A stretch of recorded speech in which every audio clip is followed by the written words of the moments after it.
And so the whole ethos of creating a large, iconic New Zealand company with some really cool technology just pushes all of my buttons. And we've employed some fantastic young people and have some really smart older people who've seen that vision as well. So why drug verification? In the United States, the British Medical Journal published a paper last year that said medical error is the third largest cause of death in the United States. Within that, they said that medication error is one of the largest causes of medical error. A paper published just recently by a woman called Carolyn Robb in New Zealand that said 28% of patients in New Zealand hospitals suffer from some form of medication harm.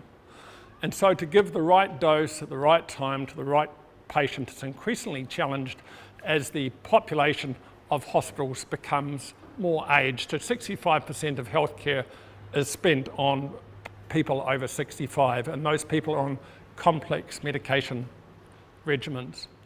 So in the United States, the problem's about $3.5 to $5.6 billion. 7,000 people die every year. Roughly about 400,000 people are injured. In New Zealand, the cost is around $158 million, which is probably conservative. About 3,500 patients are injured in some way, and 400 patients permanently disabled or injured by some form of medication error. So it's a serious problem. IV medication is twice as likely to harm or kill a patient than medication given by other routes. And so our focus at the moment in terms of testing is oncology drugs, where you've got very expensive, very toxic drugs being given to very sick patients.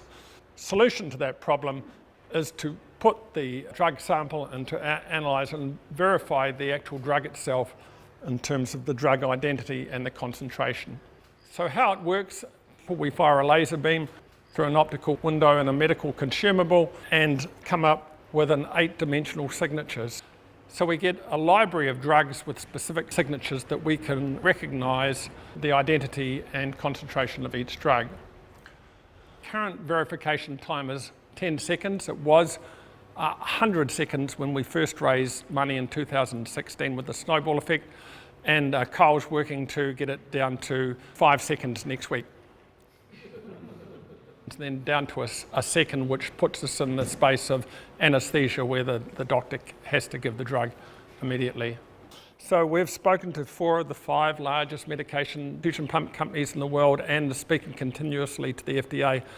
And they recommend that we focus on the pharmacies because in the pharmacy, the analyzer is not classified as a medical device. So we don't have to go through medical device approvals. We need to perform to 3 IEC standards, which take a period of about 3 months to achieve. The other thing that we're planning to do is not sell the devices or sell the consumables, but have an upfront fee and provide this as a service. So that avoids the capital expenditure purchase decisions that slow things down, which speeds up customer acquisition. By focusing on the pharmacies by a narrow focus, we basically sell the next customer by winning the first one. Our focus is pharmacies and hospitals, but outside of that, in the United States, there are 3,000 sterile pharmacies. So those are pharmacies that primarily make intravenous drugs that supply hospitals, which is a little bit different to New Zealand. But most of the major hospitals have their own pharmacies. And that enables us to focus on larger institutions. As John Dillinger said when he was asked why he robbed banks, and he said, well, that's because that's where the money is. So why we go to large hospitals is because that's where all the testing is done. So by going to large institutions like Auckland City Hospital and precincts like the Texas Medical Centre, we have a smaller footprint but a greater potential. And then finally, in 2013, the FDA sought to get greater jurisdiction over hospital pharmacies and independent pharmacies following a mass fatality in the US where 65 people were killed and 700 injured when a compounding pharmacy in Boston sent out 14,000 samples of a drug that was injected into the spine with fungal cultures growing in them. So people had fungus injected in their spine, and when it got to their brain, it killed them. So it was a $200 million lawsuit settlement, 14 people charged with manslaughter or second-degree murder, a person arrested at the airport, And so the FDA stepped in and said, we have got to put some boundaries around this.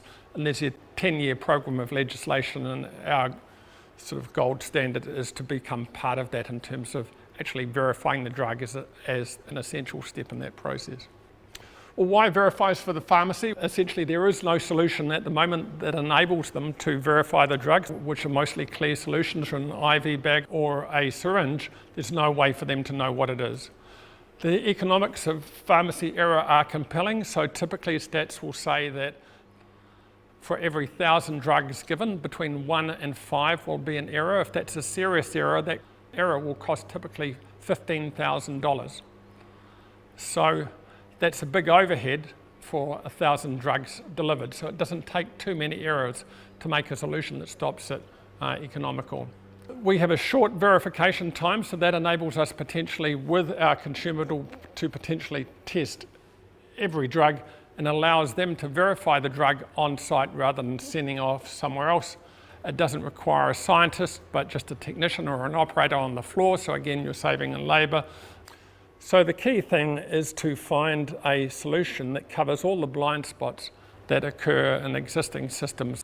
So our goal is not necessarily to sell one analyser to the 7,200 hospitals that exist in Australia and New Zealand, but essentially be a service provider and charge for the 1.5 billion IV doses that are given to patients in Australia and New Zealand and the United States.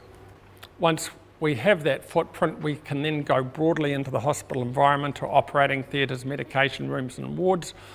We raised over $1 million in 2016 with our first snowball effect capital raise.